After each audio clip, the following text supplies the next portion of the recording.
নমস্কার বন্ধুরা, দোলাস ওয়ার্ল্ডের আরেকটি নতুন পর্বে তোমাদের সবাইকে স্বাগত। দেখো, আজকে একটুখানি দুধ পিঠে বানাচ্ছি বা দুধ পুলি যেটাই বলো তোমরা, ওটা বানাচ্ছি। আমার খেতে খুব ইচ্ছা করছিল, কিন্তু মানে একা হাতে করে খাওয়ার মতো সাহস বা সময় কোনোটাই আমার এখন এই মুহূর্তে হচ্ছিল না। তাই আর কি অনেক দিন ধরে ভাবছি খাবো খাবো, কিন্তু মানে করে খেতে পাচ্ছি না। বাড়িতে গেছিলাম, মা বানিয়ে খাইছিল, দিয়ে এতই ভালো লেগেছিলো, আবার মনে হচ্ছে আবার খাই। কিন্তু মাকে এবার কত বলবো বলো, মায়ের শরীরটাও তো ভালো নেই আমার।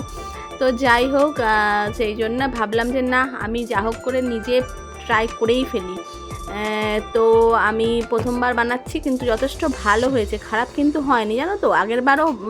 আগেরবার বানিয়েছিলাম, রেসিপিটা আমার চ্যানেলে রয়েছে।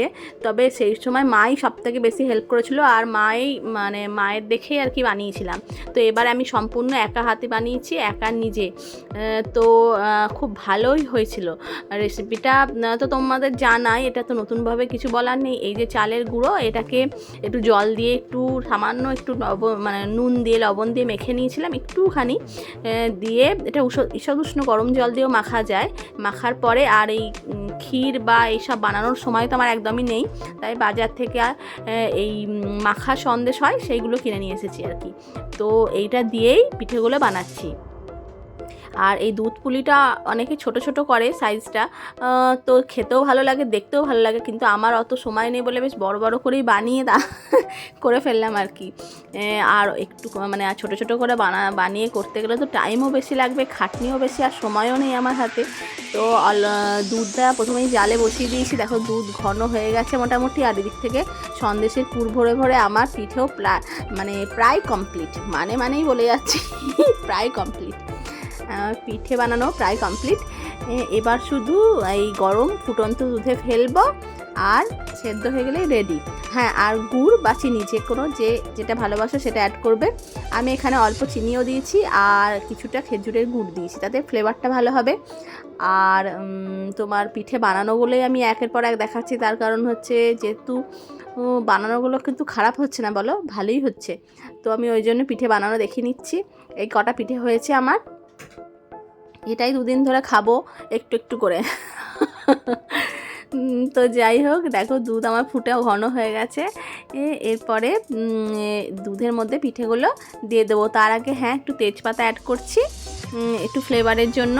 আর অনেকে এর মধ্যে অনেক কিছু অ্যাড করে, গরম মশলা, কিন্তু গরম মশলা আমার মনে হয় যে এখানে তেজপাতা আর এলাচ এটা দিলেই ভালো লাগে।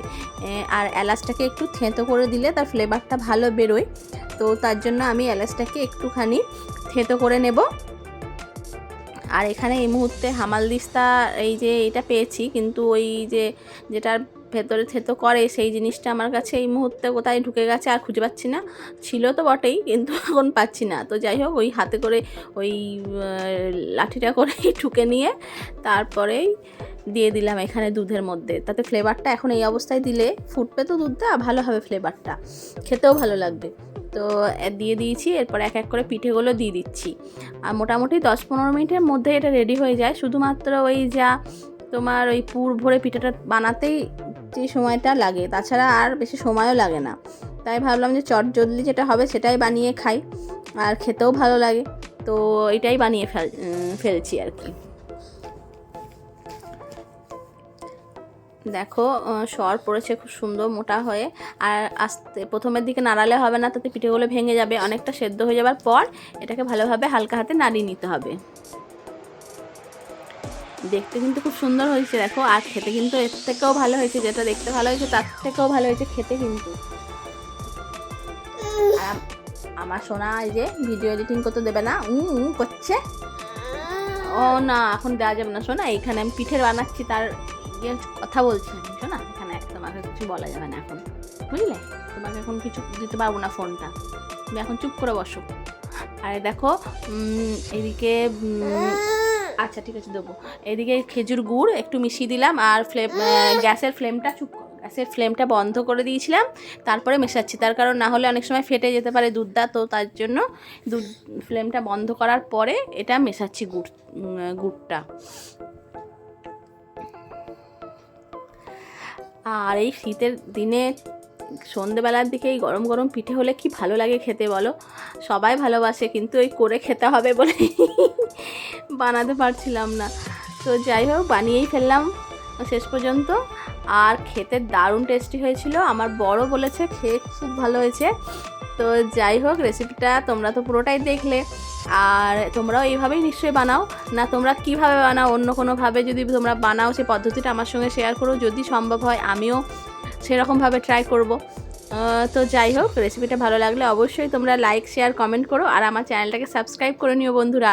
আর পাশে যে বেল বাটনটা থাকে না, ওটাকেও ক্লিক করে নিও, তাহলে যখনই নতুন আমি ভিডিও দেবো বা ব্লগ দেবো বা যাই দেবো, শর্টস দেবো, সেগুলো তোমাদের কাছে চলে যাবে আর তোমরা সেগুলো দেখে নিতে পারবে সবার আগে।